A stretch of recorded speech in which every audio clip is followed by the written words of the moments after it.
اللہ تعالیٰ فرماتے ہیں ہر بچے کو فطرت اسلام پر پیدا کرتا ہوں، ہر بچے کو فطرت اسلام پر پیدا کرتا ہوں۔ یہ ماں باپ ہیں جو ان کی تربیت کو بگاڑتے ہیں، ماں باپ ہیں جو تربیت کو بگاڑتے ہیں۔ فطرت اسلام پہ پیدا ہوا بچہ اور ہم اس کو بگاڑ کر پھر روتے ہیں کہ یہ بچہ بگڑ گیا۔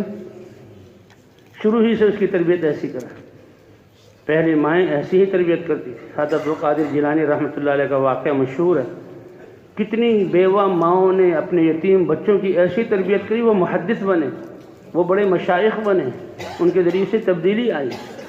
عبدالقادر جیلانی کا مشہور واقعہ جو سنتے ہیں کہ جب اس ماں نے کہا اس کو علم کے لیے اب دور بھیجنا ہے، یتیم بچے ہیں، تو قافلہ جا رہا تھا، ان کے ساتھ تیار کیا، سامان تیار کیا، اور کچھ پیسے دراہم تھے وہ گدڑی میں سی دیے اور اوپر سے ٹانکے لگا دیے اور کہا دیکھو یہ تمہارے کام آ جائے گی، کیونکہ ڈاکے پڑتے تھے اور ایک قافلہ تھا تاجروں کا، ان کے ساتھ بھیج دیا۔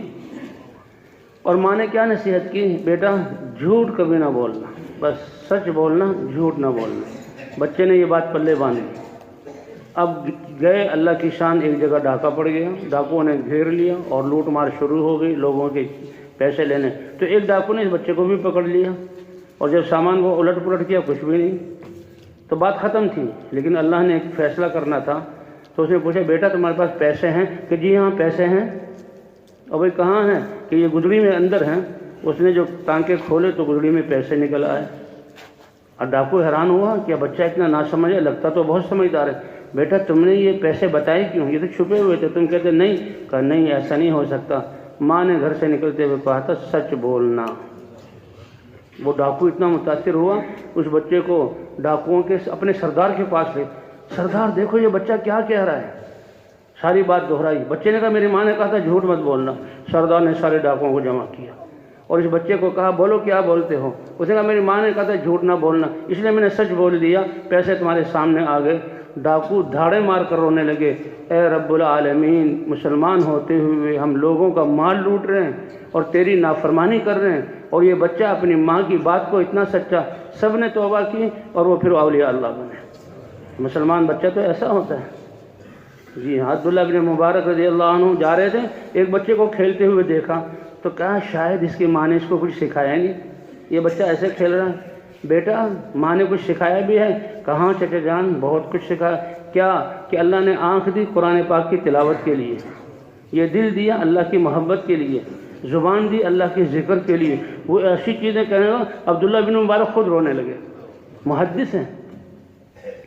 احمد ابن سیرین کہتے ہیں کہ میں مسجد میں بیٹھا تھا، اپنے جہاں کام کر رہا تھا، ایک بچہ آیا اور اس نے ایک کونے میں نماز پڑھی، اس کی نماز کا خشوع میں نے دیکھا تو میں حیران رہ گیا، اور بچہ نابالغ تھا کہ میں اس کو تکتا رہ گیا۔ اور نماز کے بعد اس کو بلایا، پوچھا بیٹا تمہارا کیا نام ہے؟ کہ جی فلاں۔ تمہارے ابا کا کیا نام ہے؟ کہ فلاں۔ ابا کیا کام کرتے ہیں؟ کہ جی وہ کا تو انتقال ہو گیا، میں تو یتیم ہوں۔ تمہاری یہ پرورش کس نے کی؟ کہ ماں نے۔ کہنے لگے اتنا قیمتی بچہ، ماں کی ایسی تربیت، اس کی تو میں خدمت کروں گا۔ بیٹا تمہارے ابا نہیں ہیں، اگر تمہاری ذمہ داری میں اپنے ذمہ لے لوں، تم میری کفالت میں آ جاؤ۔ کہا جی ٹھیک ہے، لیکن میری کچھ شرطیں ہیں۔ کہ کیا؟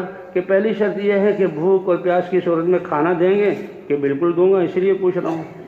کہ دوسری شرط کیا ہے؟ کہ جب عید بقرعید جب کپڑے کی ضرورت ہوگی تو دیں گے؟ بالکل دوں گا۔ کہ تیسری شرط بتاؤں کیا ہے؟ کہ بتاؤ۔ کہا جب بیمار ہو جاؤں تو شفا بھی دے دیں گے؟ کہتے بیٹا شفا تو میں نہیں دے سکتا، موت آئے تو زندگی بھی دے سکتے ہیں۔ کہ پھر محتاج ہوتے ہوئے کیوں اپنی سرپرستی میں لیتے ہو؟ مجھے اسی اللہ کی سرپرستی میں رہنے دو جو کھلاتا بھی ہے، پہناتا بھی ہے، شفا بھی دیتا ہے اور مرنے کے بعد زندگی بھی عطا کرے گا۔ یہ ہے مسلمان گھروں کی تربیت یافتہ نابالغ بچے۔ آج ہمارے بچے کس طرف جا رہے ہیں؟ تو انشاءاللہ جب ان اعمال کا اہتمام اور یہ خروج ہوگا، اللہ ان چیزوں کو زندہ فرمائیں گے، کبھی کریں گے نا انشاءاللہ۔